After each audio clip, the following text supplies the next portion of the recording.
give you an idea of the type of people that will come and brainstorm with me. He's always blowing up the spot live. No spotlight ever shines where broken beginnings hide. A whisper in a dim corridor, an engine revving in the darkness. And then he steps into the light, scarred, silent, unwavering. This is not glamour. This is survival. This is the story of Vin Diesel, a man forged from hunger, built by rejection, and driven by loyalty. In the smoky half-light of a New York room, a young boy lies awake on a thin mattress, finger-knotted sheets, sirens humming outside the window like ghosts. He listens. He waits. He is 3 years old. His name is Mark Sinclair. He doesn't know yet that his future self will be called Vin Diesel. He doesn't know yet that the name will roar like an engine across the world. What he is hungry. Hungry for acceptance. Hungry for belonging. Hungry to be something more than a question mark stamped on a birth certificate.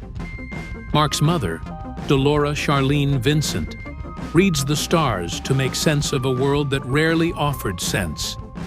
His stepfather, Irving H. Vincent, a black theater teacher from Harlem, quietly adopts him and his twin brother Paul, gives the boy a place to anchor. The walls they live within, Westbeth Artist Housing, New York City, are cracked, the heat unreliable, the elevator broken. But inside, something else flickers. Imagination. It is in this fraying maze of paint-splattered dreams and broken promises that a little boy learns his first truth. If no one gives you a door, build one yourself. And build he does. Scene in the theater. 7-year-old Mark and his friends, pockets full of crayons and mischief, break into a small Greenwich Village theater. They expect the alarms, the police. They get a script instead. The director, Crystal Field, hands them words and a match, a chance. "Come back tomorrow," she says. And from that moment, the boy walks into the stage light, steps out of the darkness into his destiny. The breakthrough phone call. Years later, in a modest trailer, Vin Diesel answers. The voice on the other end is legendary, Steven Spielberg. He watched the short film, multifacial. He wants him for a role. The ex-bouncer from New York steps onto the battlefield of France in Saving Private Ryan. Suddenly, the world sees him. The world opens a door. He steps through. In Alameda County, California, on July 18, 1967, a child is born.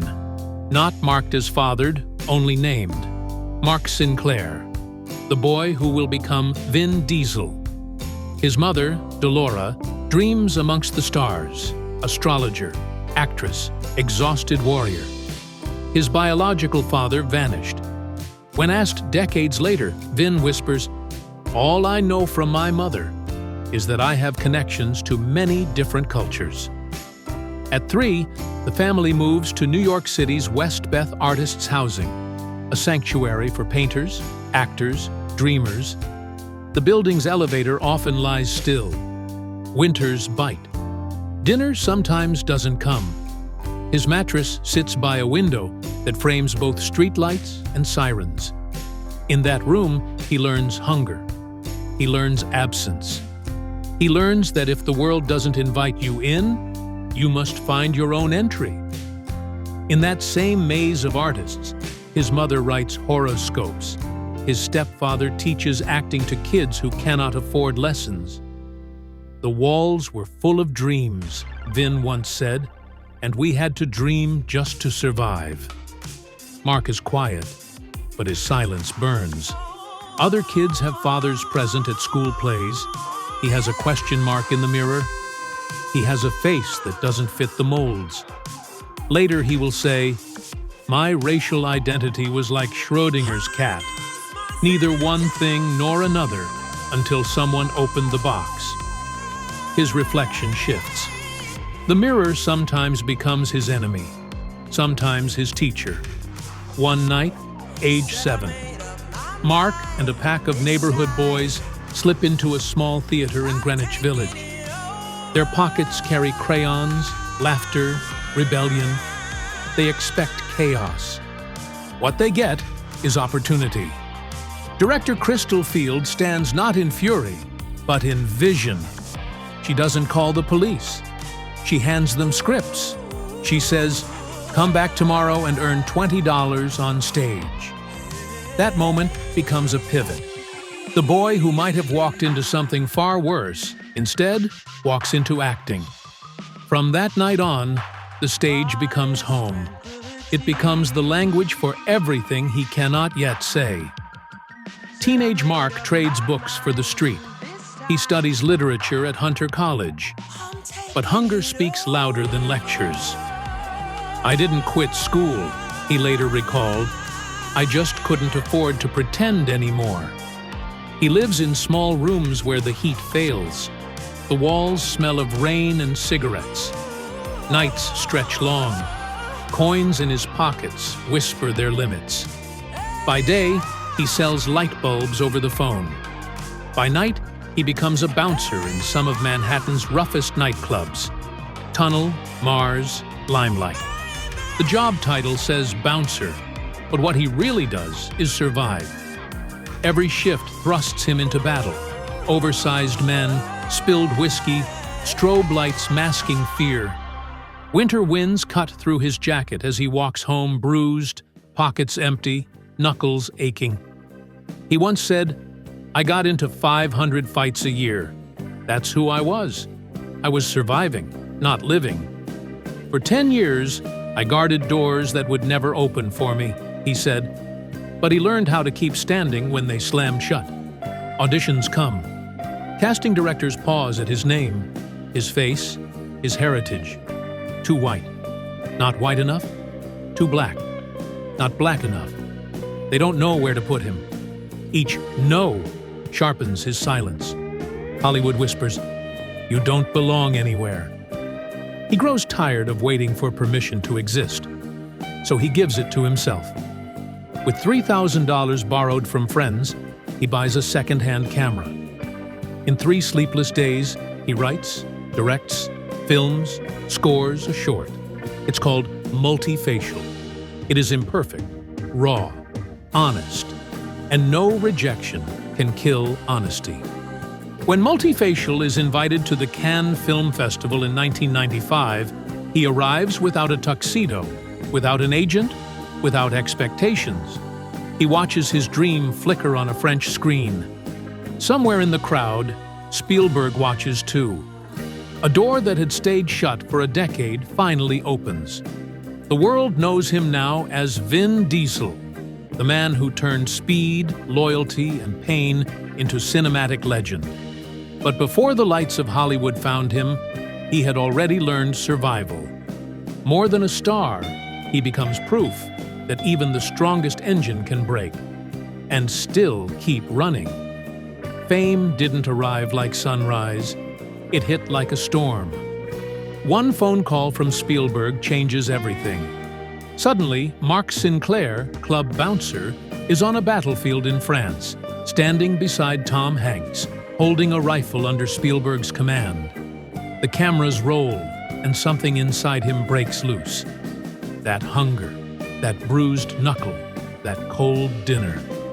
They find a voice. That performance opens every door that was ever closed. Within 2 years, he becomes the face of a new generation of action heroes. Pitch Black, 2000, turns him into an icon. Then comes The Fast and the Furious, 2001, budget $38 million unleashed into the world like thunder. Then XXX, 2002, grossing $277 million. He isn't merely an actor, he's a brand. The kid who couldn't afford heat now fuels billion-dollar franchises. But every open door carries its own weight. Hollywood embraces him swiftly, maybe too swiftly. Fame, he'd later admit, was not freedom. It was a prison with better lighting. Interviews, expectations, exhaustion. He works 20-hour days. I was chasing perfection, and I was losing peace, he recalled. Then, the hit that was meant to be his masterpiece, The Chronicles of Riddick, 2004. He produced, starred, poured heart into the $120 million sci-fi epic. But it flops. Critics harsh. Box office unforgiving. Overnight, the invincible Man of Steel becomes a man in debt, emotionally and financially. It broke me, he said quietly, because I believed in it with everything I had. Hollywood turns its back as fast as it embraced him. The calls stop. For the first time in years, Vin is alone again, not in poverty, but in doubt. But from fire, steel is forged. He returns to the franchise that made him. This time, not just star, he becomes architect. With Fast 5, 2011, he transforms the saga. $626 million worldwide. Bigger stunts, heavier emotion, higher stakes, no rest. He carries the franchise, its family, its meaning on his shoulders. The filming of Furious 7, 2013, sees tragedy strike. His brother in life and on screen, Paul Walker, dies in a car crash. November 30th, 2013, Santa Clarita, California. One moment, the world filled with engines and laughter. The next, it is silence. No warning, no goodbye. The light went out. The news spread before the sun could set. Candles, flowers at studio gates, fans frozen, cars silent. Vin drives alone through Los Angeles, headlights dim, radio off. He whispers, "It can't be real." But it is, and it breaks something inside him. They met a decade earlier. Vin the Thunderbolt, Paul the Calm Sea. They sat on Charger hoods, talked of kids and open roads. When the cameras stopped, they weren't just co-stars, they were family. At the funeral, Vin stays at the back, head bowed, hands trembling as the first shovel of earth falls. No words. His silence speaks. Later, Paul's mother says to him, "You lost your other half." That line carves itself into his heart. When his daughter Pauline is born in 2015, he knows Paul is with them. The name isn't just tribute, it's promise. Every November 30th from that day on, he halts filming. One empty chair on every fast set, a folded jacket, a photograph, a brother that never came home. Fame has its illusions, but behind it, for Vin was love, then heartbreak, then peace. On the set of The Fast and the Furious, 2001, he met Michelle Rodriguez, fire and steel, chemistry unscripted. They had breakfasts before dawn, laughter in hotel halls, whispers between flights. Love held, but fame didn't wait. Their story ended quietly, painfully, like a car running out of fuel on an empty highway. She said later, "You never forget the people who were there when the world first started noticing you." Vin agreed. In 2002, in the cobbled streets of Prague, he met Pavla Herbova, a Czech model whose calm eyes belonged to a world outside cameras. For 2 years, he believed he might have both love and peace. He proposed. She said, "No. You deserve the world," she told him. "But I can't live in it." He nodded. He let her go. She left kindness behind, a letter tucked inside a book. "Thank you for showing me love in a world that moves too fast." He read it alone, and he still reads it sometimes before dawn. Then, in 2007, at age 40, he met Paloma Jimenez, also spelled Jimenez, a Mexican model whose quiet strength walked beside his chaos.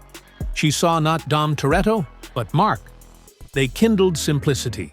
Breakfasts, walks, childhood dreams. In April 2008, their daughter Hannah Riley was born while he filmed Fast and Furious 4. He kept the birth secret until Paul Walker asked, "Something's on your mind?" Vin told him. Paul said, "Go in there and cut the umbilical cord. Best day of your life." He trembled, but he did.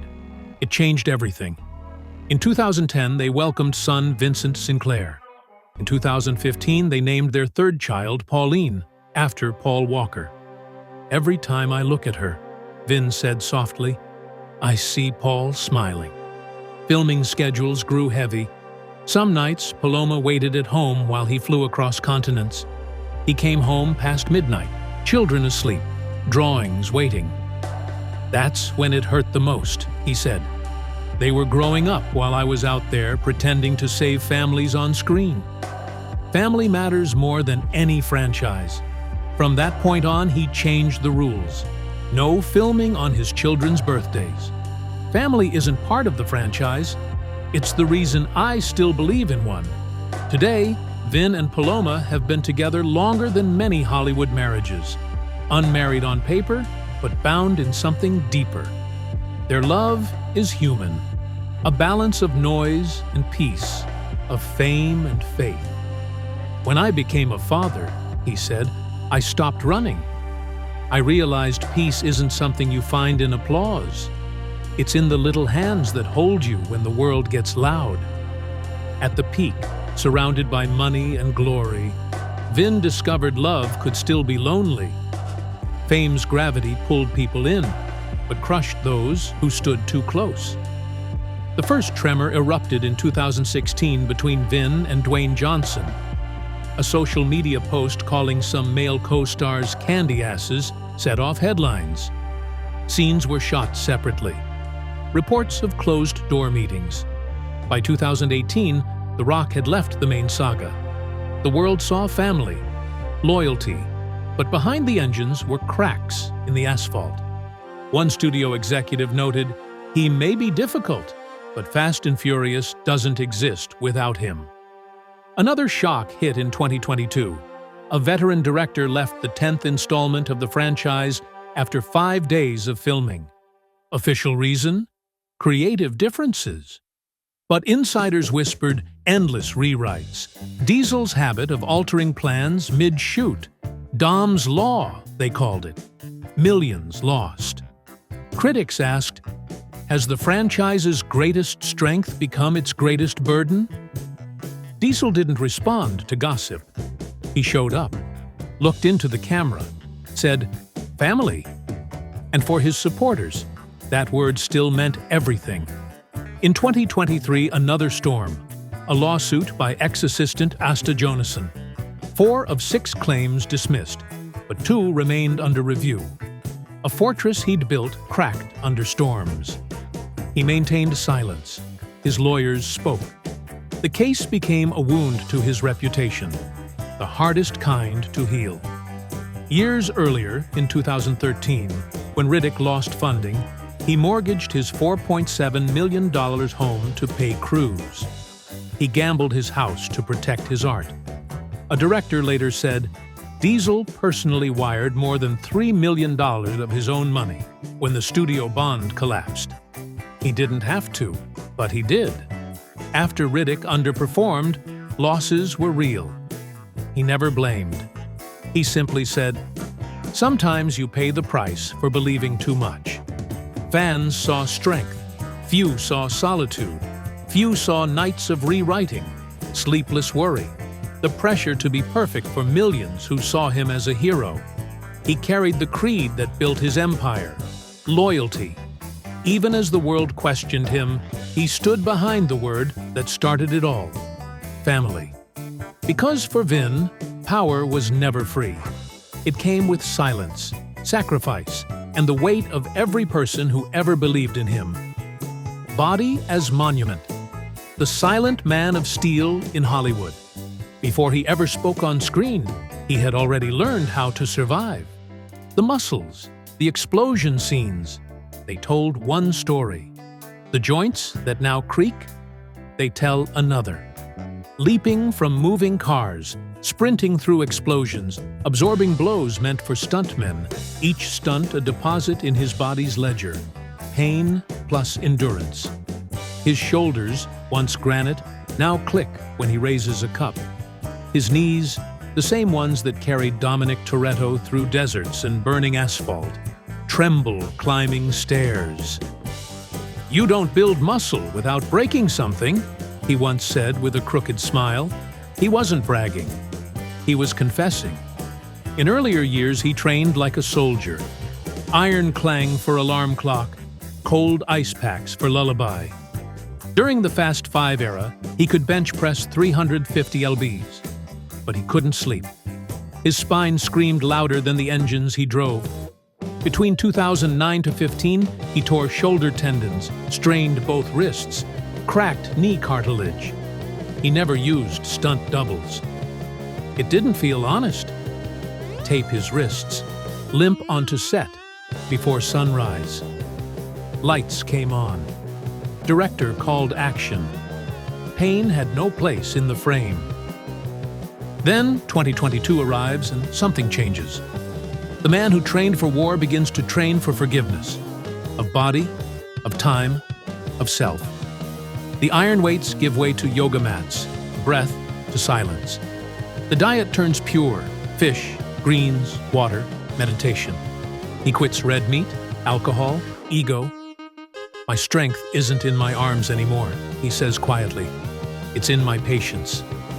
His mornings slow, movements deliberate, silence heavier than any dumbbell ever lifted. Fans see him as Dom Toretto, invincible. But his scars tell a truer story, not of invincibility, but of endurance. Every scar has its story, he said. Mine remind me that pain isn't the enemy. Surrender is, and maybe that's why I keep going. Not to defy age, but to honor what it cost me to survive it. His body, no longer machine, but monument, a map of pain and perseverance. To every warrior still fighting a silent war, he seems to whisper, "Don't stop. You can heal. You can still rise." Now, at 58, Vin Diesel stands as living proof that no storm lasts forever. Only the man who refuses to fall does. From cracked walls of West Beth's artist housing to glittering hills of Beverly Hills, his story comes full circle. What began with hunger has become abundance, not just in wealth, but in meaning. Once he mortgaged his home to finish a film. Now he owns homes that overlook entire cities. His net worth estimated above $225 million. One race of films, Racetrack Records, 3 companies, Tegan Studios, One Race Films, production houses that turned his vision into ownership. Each dollar now a quiet rebellion against the world that once told him he didn't belong. His main residence, a $5.2 million mansion in Beverly Hills. White stone walls, glass corridors, 5 bedrooms, meant for peace, not show. Private gym with morning light filtering through skylights, touching iron and yoga mats alike. Home theater plays premieres and Disney films with his kids. Backyard infinity pool flows into a small garden where he sometimes sits barefoot, writing notes in a leather journal. This house, he once said, isn't proof of success. It's proof that I survived. He still owns a mid-century home in the Hollywood Hills, bought for $562,000 in 2000. Nostalgia. The walls remember early scripts. Rustic Mexican tiles, French windows open to a meditation courtyard. He calls it the house that believed in me when no one else did. Then there's the garage, not a collection, a cathedral of motion. A 1969 Dodge Charger Daytona. Rebuilt, preserved. Next, 1970 Dodge Charger RT with 9 LV8 producing 1,750 HP. A monster that sounds like thunder trapped in steel. A 2014 Lykan Hyper Sport, one of 7 ever made, worth nearly $4 million, diamond-encrusted headlights. A 1994 Toyota Supra, identical to Paul Walker's car in the original Fast film, parked not for show, but for memory. Each car a chapter. A symbol of what he drove through and what he left behind. Yet for all his success, Diesel's true fortune isn't parked. It echoes in laughter through his home.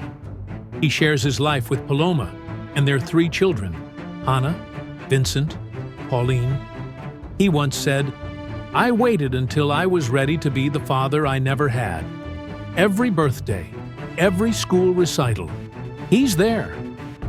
Because in every film contract, he includes one sacred clause: no filming on his children's birthdays. His family remains private, protected. A fortress of love built from the emptiness he once knew. Outside the camera's glow, he channels his strength into giving.